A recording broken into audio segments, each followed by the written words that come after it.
Kadalasan ang buhok ng tao ay asymmetrical or hindi pantay ang tubo. Yung kabilang side ay tumatayo, yung kabilang side naman ay bumabagsak. Yung kanyang buhok ay aayusin natin dahil yung last na gupit niya ay medyo mataas. Kaya ginamitan natin siya ng number 2 na clipper guide sa gilid. Ipiprepare natin siya sa mas mababang gupit. Iti-taper lang natin yung gilid nito, kaya hahagurin natin ng number 2 na clipper guide na may konting pag-slant. Dito sa kanang bahagi, bagsak yung kanyang buhok. Sa kaliwa naman ay medyo tumatayo. At medyo napataas din yung pagkakagupit niya dito sa may parting kaliwa.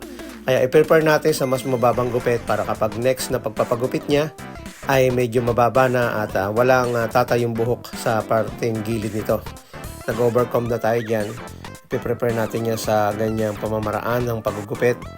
And then gumamit tayo dyan ng trimmer. Yung gilid ay nilagyan natin ng pinakang guideline sa lugar ng kanyang pag-aahitan.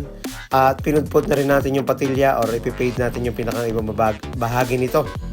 Medyo naka-shadow taper para naman makita pa rin yung design ng kanyang ganda ng patilya.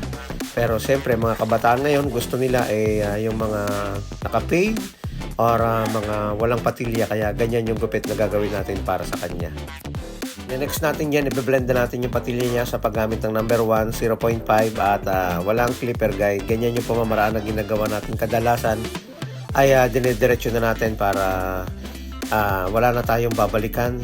That's the simple technique na kalimitang ginagawa natin. Lalo na kapag gumagamit tayo ng trimmer, hindi na natin nilalagyan ng baseline kung mabababa lamang ito. Pero kung medyo mataas at makakapag-adjust tayo, ay gamitan natin ng guideline, lalo na sa mga beginner barbers.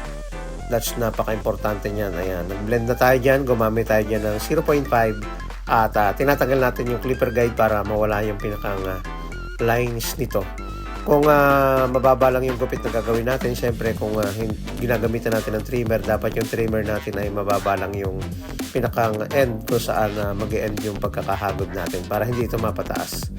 Mas magandang tansyahin kung meron tayong ginagawang guideline, lalo na sa mga beginner, para same yung sukat.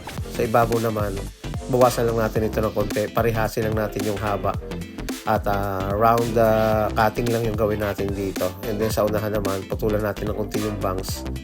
Hindi naman gusto ng kabataan ngayon yung masyadong maikli sa bangs, kaya konti lang yung binawas natin dito para nakabagsak siya at umaabot pa rin sa kanyang kilay. Ayun, inahitan na natin.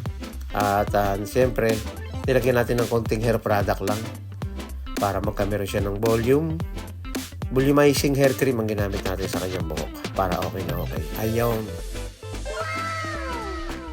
Para sa susunod niyang pagpapagupit ay pwedeng blowout taper na yung gawin natin sa kanyang buhok. Maraming salamat mga kabarbero sa inyong panonood sa ganitong klase ng gupit. Preparing para muling mapahaba yung gilid ng kanyang buhok.